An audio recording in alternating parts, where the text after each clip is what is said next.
Canada has an identity crisis. Okay, let's be a little bit more clear. White Anglophone Canadians have an identity crisis. And this isn't just me saying that, there's quite a bit of scholarship on this. The reason is Canada doesn't really have a national concept. As a country, it's actually several nations built upon the genocide of several more. White Anglophone Canadians trace their roots back to refugees from the American Revolution. Often what passes for identity is how not American we can be, while acting almost exactly like them. So, if your origin story is from a culture which you then, through historical circumstance, actively reject, you're left hollow. But hey, did you know that doesn't stop Canadian nationalism from being a thing? And not just people in reflective vests who say that we don't hate Muslims, oppress indigenous people, or destroy the fundamental life support systems of the planet fast enough. But if you have a hollow identity, how do you create nationalism?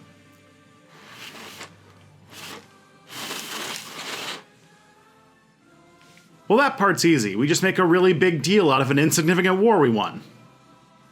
Okay, kinda won. Alright, it was a draw. But that would be transparent and dumb, wouldn't it? Present! Take aim!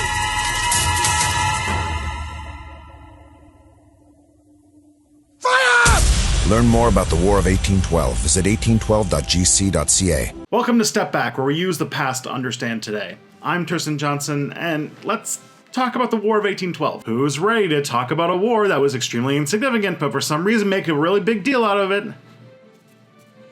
Could we burn down the White House? Honestly, the reasons for the war were numerous. Neither the Americans or British played nice with each other after the American Revolution. Most of the debate about whose fault it is for starting the conflict comes down to which factors you think are more important. The British had been trying to stick it to the Americans since the Revolution. Britain had acted in ways which Americans saw as violations of their brand new sovereignty. One example was the British impressed American sailors. This doesn't mean they wowed them with the quality of their hardtack and salted pork. Impressment is a recruitment technique.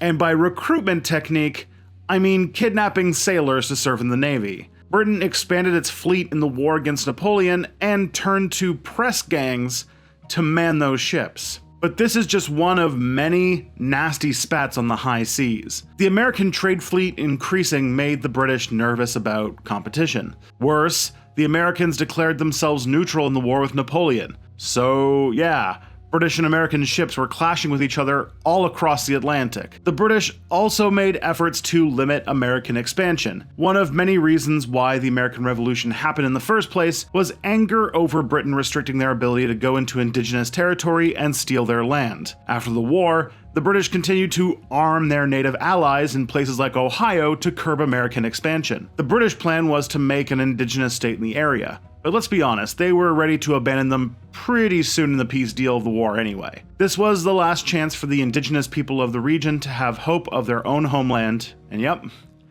all gone. Most of the time, Canadians will ignore all of these and focus on manifest destiny. There were a few vocal American politicians who advocated the British territory, which would become Canada, should belong to America. They framed it as a second American Revolution. They'd be welcomed as liberators and push the British off the continent, blissfully ignorant that most of the English people living in Canada were loyalist refugees from the First Revolution. Not to mention, many Americans were grumpy about the idea of absorbing a bunch of French-speaking Catholics.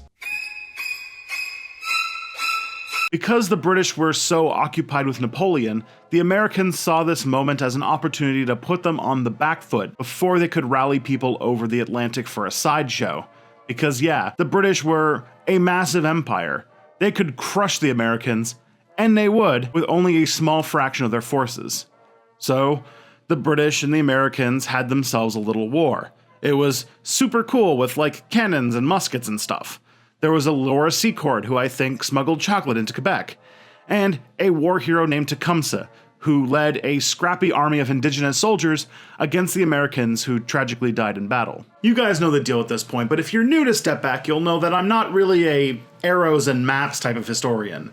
You can go and watch Kings and Generals or something else for that. The end of the war was a draw. No territory changed hands, but the Americans did get a promise that we would no longer harass them. The British razed Washington, D.C., including, yes, burning down the White House. Could we burn down the White House? And torching part of Congress. Canadians love to rub this one in Americans' faces. I say, as a Canadian. We tend to ignore we also burned tons of Thomas Jefferson's personal book collection, which was a massive loss for historians. Also, some people think it could have been worse.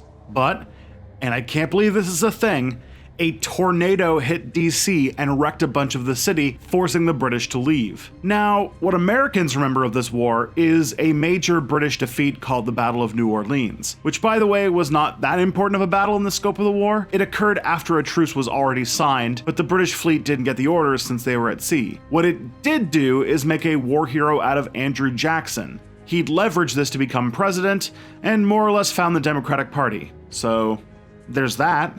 Okay, in the United States, there's usually not a lot of emphasis in most curriculums about the War of 1812. I mean, it does depend on which state you live in.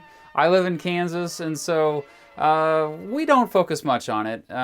Usually when we do focus on it, it's the Battle of New Orleans because, of course, you know, Andrew Jackson and the ragtag bunch that is all heroic as huge underdogs against the big bad British. But yeah, so it's not really given much attention down here in the United States. And as a matter of fact, most Americans probably don't know anything about the War of 1812 other than perhaps the year it started. And what's crazy is that the Star-Spangled Banner, which of course every patriotic American knows all the words to, a lot of Americans don't realize that the words for that song came from Francis Scott Key during the War of 1812. So yeah, if you want to learn more about American history and I guess less about the War of 1812, check out my channel. But honestly, the war isn't that big of a deal in the grand scope of things.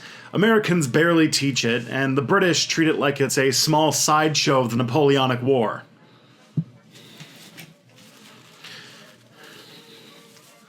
But not Canada. We stood side by side.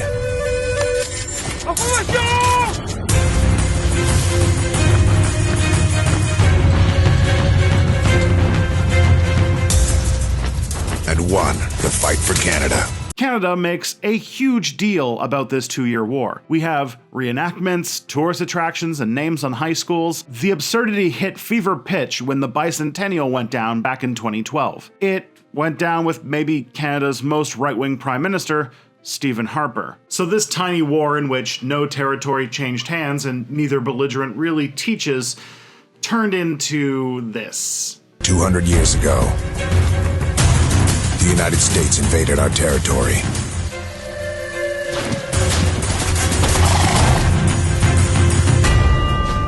But we defended our land.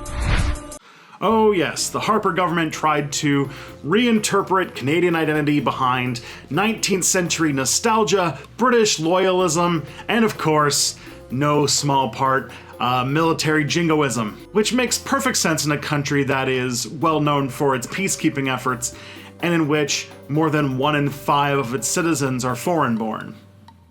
Way to go, champ. Also, it was an attempt to build a universal identity around a country where every province hates every other province. A unified nationalism around a war which occurred primarily in Ontario and Quebec, 2 provinces the other 8 are huge fans of. And don't worry, even Ontario and Quebec enjoy hating each other. Heck, I even pitched to Mr. Beat. You can watch it on his channel right now.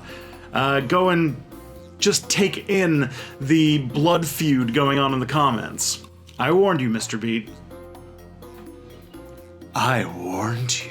But you see, building a nationalism around something so silly shows just how ridiculous but also dangerous it is. It attempts to construct a narrative, but that narrative is only in place so that a very privileged group can create an exclusionary militarist identity and then also push a very right-wing agenda. Today, it's imbibing that excellent flavor of white nationalism all the kids in America are talking about, and with, as of this recording, 3 new far-right provincial governments and a really, really dumb election this fall, things are looking grim.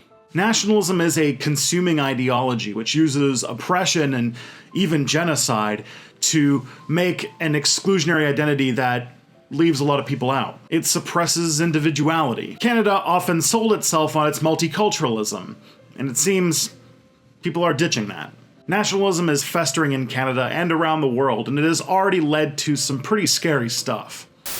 It was during evening prayers on Sunday that witnesses say gunmen opened fire on 40 worshippers inside. The past weekend I went to Carrefour Laval and a woman working there refused to serve me. She said, "I'm not going to serve you if you are a veal." According to Statistics Canada, hate crimes nearly doubled in the last few months. Canada's strength, when it lives up to its own ideals, is that this is a country where you're able to be free to express yourself and be yourself no matter what it is. It could be whether you have a different religion, a different ethnicity, a different culture, or you love somebody different, or you come from a different perspective. You're welcome here. And the bonds that hold us together are what make us strong.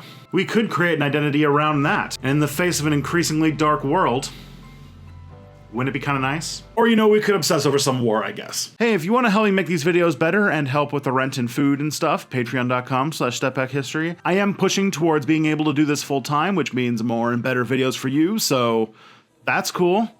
Also, check out that Mr. Beat video I mentioned. I helped suggest a bunch of pointless rivalries between Toronto and Montreal, two cities I love, but for many, often hockey-related reasons, hate each other. Thank you all. I'll see you next time. 'Cause we burned down the White House!